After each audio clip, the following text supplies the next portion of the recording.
Makanya saya syukur sama Anda jadi nabi dan tidak akan jadi nabi. Nah, inteleknya itu. Jadi ini penting saya utarakan karena sekarang itu agama mau dicerdasin, ngajinya agak gelem tapi mau kritis.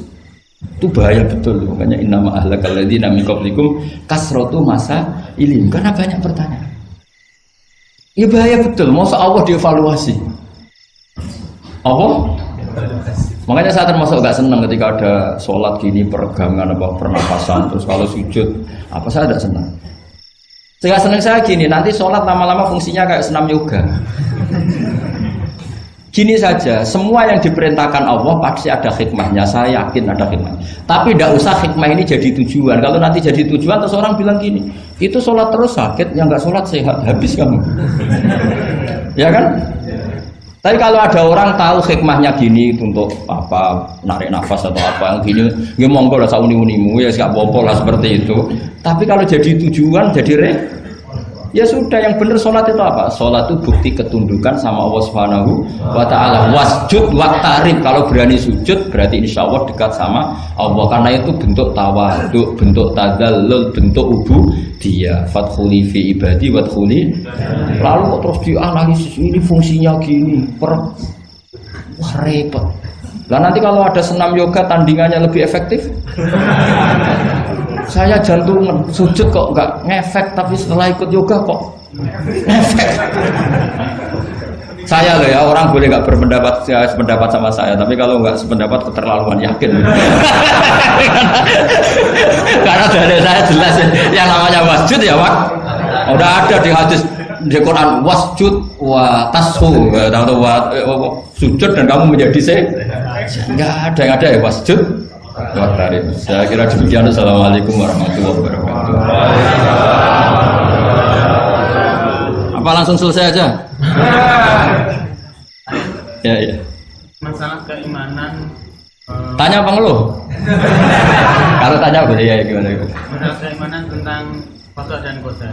Oh ya. Kalau qada dan qadar itu ketika sudah ditentukan oleh Allah, kenapa masih dimintai pertanggungjawaban? Tidak. Oh ya. Betul. Ya seperti mukadimah saya tadi ya. Jadi ngaji itu harus kafah. Kafah itu artinya komplit. Jadi Nabi dalam banyak hal yang momennya tepat ya menganalisis dengan qada qadar, tapi dalam banyak hal juga melarang orang membicarakan qada qadar. Jadi misalnya gini, kamu kadung ditakdir pernah punya dosa dan kamu ingin tobat, maka dosa yang masa lalu anggap saja qada qadar, terus keinginan tobat itu anggap aturan syariat. Jangan lalu setelah qada qadar kamu tidak berkeinginan tobat. Ini penting saya utarakan karena Nabi itu ngendikan pasti dua kali. Saya jamin di setiap konteks sosial Nabi pasti ngendikan dua kali. Dua kali itu dua solusi. Nabi pernah ngendikan idza dzikiral qadar fa'amsiku wa idza dzikra ashabi fa'amsiku. Jika umatku telah menjustifikasi qada dan qadar fa'amsiku, kamu jangan ikut-ikut. Karena nanti akan yang zina enggak apa-apa, saya sudah qada qadar, yang maling ya enggak apa-apa karena sudah qada. Wah bahaya, bisa hancur syariat kalau seperti itu. Tapi ada banyak hal yang Nabi mengisnadkan itu ke qada qadar. Kayak cerita Nabi Musa dan Nabi Adam. Ada kan di hadis Sahih itu jelas. Ini dengerin, ini betul di hadis Sahih. Nabi Musa itu saking Israelnya, memang beliau orang apa? Pertama, semua Nabi kan pasti ngalami diangkat ke alam roh. Nabi loh ya, tidak sampean Nabi. Sama tidak usah ambisi begitu, Nabi ini. Ketika beliau diangkat di alam roh itu ketemu Nabi Adam. Padahal Nabi Adam kan Abul Basar, tokoh utama ada. Pertama ketemu langsung ngomong gini, anta Adam, kamu betul yang namanya Adam? Ya saya Adam. Antal ladzi akhrajtan nasa minal jannati wa asqaitahum. Siapa hadisnya? Antal ladzi akhrajtan nasa minal jannati wa asqaitahum. Gara-gara kamu orang enggak hidup di surga. Jadi kalau sampean marah gara-gara kamu, saya harus cari uang sampai Korea. Coba kalau kita masih di surga, enggak perlu kerja di mana? Karena semuanya tersediakan, enggak punya istri jelek, semuanya cantik karena bidadari. Gara-gara jenengan kita harus keluar di bumi dan keluar dari surga. Nabi Adam itu karena orang sepuh ya, beliau santai saja. Anta Musa, kamu betul Musa? Ya saya Musa. Anta kalimu? Ya saya kalimu. Anta Sofio? Ya saya. Nabi Adam masih muji-muji. Ini pentingnya orang bijak. Jadi kalau sama nanti ngelawan saya tetap bijak insya Allah. Tapi sampean bisa neraka, ngelawan Kiai itu dosa. Dosa sekali, bukan dosa biasa, sangat dosa. Nabi Musa, Nabi Adam masih anta sofi wa anta kalimullah. Bukankah kamu melihat di Taurat bahwa saya akan dosa dan akan dosa saya sudah ditulis 40 tahun sebelum saya dosa? Iya ya Musa. Iya ya Nabi Adam, ya betul gitu. Berarti kamu mengkritik saya atalumunani fi amrin qad qadahu. Kamu mengkritik saya, menyalahkan saya dengan sesuatu yang sudah dikodok-kodok oleh Allah sebelum saya lakukan. Jadi sudah ditulis sama Allah 40 tahun sebelum saya salah sudah ditulis skenario-nya nanti Adam akan salah terus keluar dari surga. Memang dari awal skenario seperti itu. Itu ibarat istri kamu sudah tahu ini kalau miskin setia, kalau sudah kaya nanti pola, itu sudah tahu. Tapi anehnya istri kamu ketika nyata pola kok tidak siap, padahal sebetulnya sudah tahu gitu ya kan.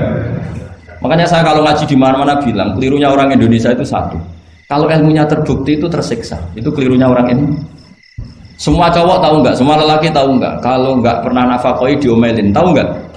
Tahu. Tapi ketika itu nyata nggak siap. Harusnya ketika nyata diomelin, alhamdulillah ilmu saya benar terus. Tapi istri kamu juga gitu. Biasanya wong lanang nek duwe akeh pola. Terus dengar sampean mulai cinta orang lain. Harusnya kan alhamdulillah ilmu saya benar kan. Artinya gini, manusia saja bisa memprediksi. Kan nggak mungkin kita nyifati Allah nggak tahu Nabi Adam salah sebelum nyata-nyata salah. Tentu itu tidak mungkin. Nah, maknanya kodok-kodar kira-kira gitu. Allah itu tahu apa yang akan terjadi. Tapi tetap saja ini nggak boleh dipakai justifikasi untuk maksiat. Makanya jelas aturan Quran, saya mohon kamu nggak boleh salah. Ini nanti saya baca. Saya hafal tapi ini biar tamu ayatnya. Itu ayatnya kan ma asoba musibatin fil ardi wala fi anfusikum illa fi kitabim min qabli an nabraha inna dzalika 'ala Allahi yasir likai la ta'sau ala ma fatakum wala tafrahu bima. Jadi apa yang mengenai kamu di bumi maupun ada pada diri kamu, anggap saja itu yakini saja sebagai qada qadar supaya kamu tidak putus asa apa yang sudah terlewatkan dan tidak bangga dengan apa yang kamu sudah. Misalnya saya ini kan termasuk kiai keren misalnya itu saya tidak pernah bangga karena memang ditulis kalau suatu saat Gus Baik itu keren, jadi bangganya di mana kan sesuai skena. Jadi untuk menghilangkan ujub bangga itu dengan cara iman sama qada. Terus likai la ta'sau ala fatakum, kamu tidak perlu putus asa dengan apa yang sudah kelewat. Misalnya masa lalu kamu ya tadi diusir istri, suami, macam-macam lah, utangnya banyak, wes sudah bangkit saja, sudah takdir. Jadi mungkin ada yang mencarikan, coba ini dicarikan, mungkin di surat Hadid itu apa yang nanti dicari ayatnya. Pokoknya ayatnya tadi apa? Ma asoba min musibatin fil ardi wala fi anfusikum apa? Illa fi kitabim min qabli an nabraha inna dzalika 'ala Allahi yasir likaila taksau ala ma fatakum wala tafrahu bima ada. Jadi kodok kodar ditulis supaya kamu tidak putus asa menyesali apa yang sudah kelewat dan bangga umoluhur terhadap apa yang kamu dapat. Jadi misalnya Pak Jokowi jadi presiden untuk menghilangkan ujub ya, memang sudah ditulis kalau akan jadi ya biasa saja sesuai skenario. Ya sama seperti sampean suatu saat tua terus untungmu coplok terus dredeg kepleset tiba. Soalnya harus senang saja. Zaman kamu muda juga sudah tahu kalau nanti akan seperti itu. Jadi kalau itu terjadi, ya sudah, memang akan seperti itu. Jadi ringan saja. Ini pentingnya ngaji. Jadi sesuatu itu mudah sekali kalau dianalisis dengan dengan. Ya cukup ya. Satu lagi aja jangan. Kalau nggak salah itu surat Hadid. Biar ditahukan suratnya. Diumumkan siapa? Surat apa? Hadid itu. Hadid 22. Hadid 22 ya. Hadid 22. Berdiri aja Pak Bapak. Oh enggak. Oh ya enggak apa-apa gimana? Assalamualaikum warahmatullahi wabarakatuh. Waalaikumsalam warahmatullahi wabarakatuh. Saya kehormatan sama Kiai. Ya. Sebenarnya saya baru kenal Kiai itu 3 minggu yang lalu lewat YouTube. Ya. Ada yang kirim di FB saya, walaupun dengan komentar yang agak mirip lah. Iya. Kalau nggak salah waktu itu Pak Kiai membahas masalah perang Handar. Iya.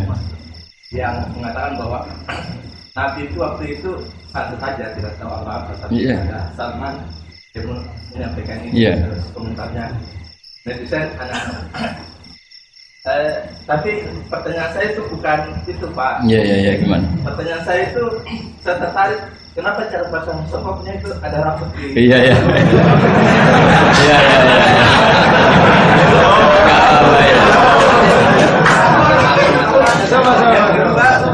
Yang kedua, sebenarnya hal umum. Saya bukan ahli Al-Quran, tapi ada ayat yang mengatakan bahwa sampaikanlah dari aku meskipun satu ayat itu walaupun itu cuma satu ayat dari aku balihu anni walau ayat. Yang itu menurut saya menjadi dengan dunia medsos saat ini orang yang betul-betul mungkin bukan cuma sekedar satu ayat, cuma satu kata itu di broadcast yang mungkin memacu perdebatan. Makanya ini begini, namanya siapa? Sulaiman. Begini aja, ini saya jawab. Tapi ini ringan, sama relax saja santai. Jadi memang tradisi ulama sama masyarakat itu beda. Jadi kalau Nabi dikatakan tidak tahu dalam konteks tertentu itu malah madh itu memuji. Karena tadi syaratnya Nabi harus ummi itu kan keibu-ibuan. Jadi kalau Nabi tahu itu nanti seakan-akan dia itu dikawal oleh ilmunya, padahal Nabi itu dikawal oleh nubuah. Ini bedanya Nabi sama ndak. Jadi Nabi di Quran itu biasa ada kata makun tatadri mal kitabu walal iman. Terjemahnya kan kamu tidak tahu. Kanjeng Nabi biasa didhawuhi Allah makun tatadri mal kitabu walal iman. Kamu itu tidak tahu apa itu kitab. Tapi itu sifat madh. Sifat apa? Madh itu memuji. Kenapa itu jadi pujian? Karena Nabi kalau sudah tahu urusan sesuatu nanti jadi ilmu tandingan menandingi wahyu. Lah mungkin netizen nyuwun sewu bukannya ngeritik, bukannya apa, mungkin nggak paham tradisi ulama itu. Jadi kalau ulama bilang Nabi itu tidak tahu itu bukan sifat dzam tapi sifat madh memuji. Di Quran banyak kalimat makun tatadri mal kitabu walal iman.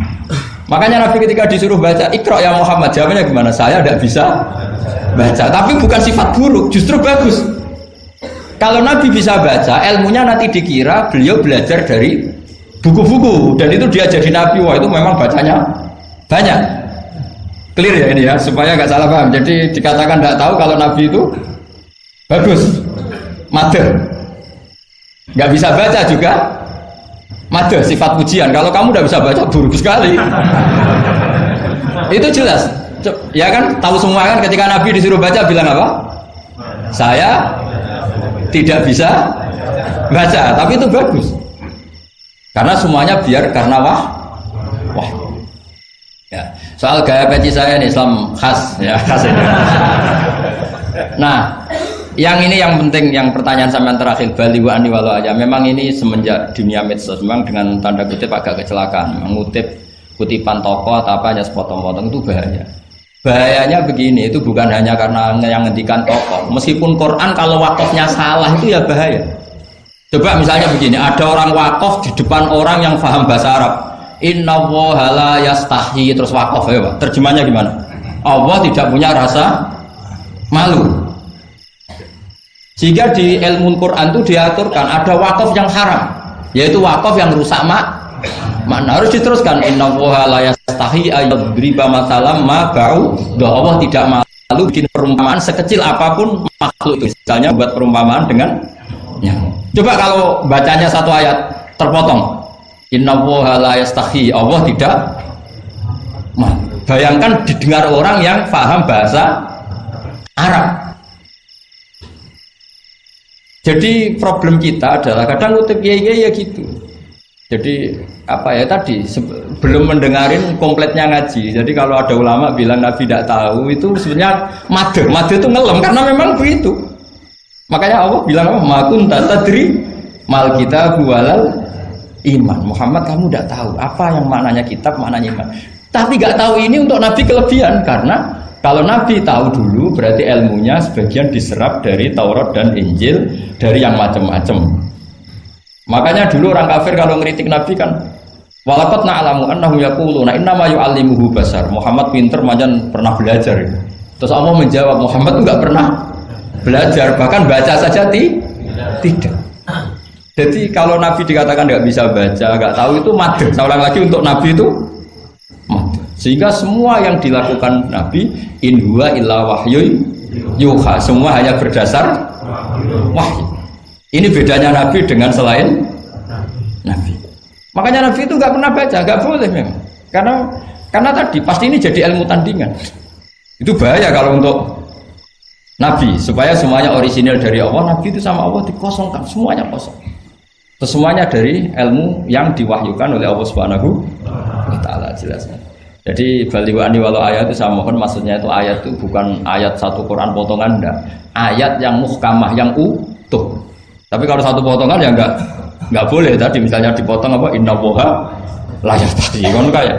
Makanya di bab ilmu tajwid kan diterangkan wa ba'da tajwidika lil hurufi la budda mim ma'rifatil wuqufi. Setelah kamu tahu tajwid, ikhfa, idgham, idgham, kamu harus mengenal ilmu waqaf. Karena sekali salah waqaf itu ya gitu Mas Leman ya. Assalamualaikum warahmatullahi wabarakatuh.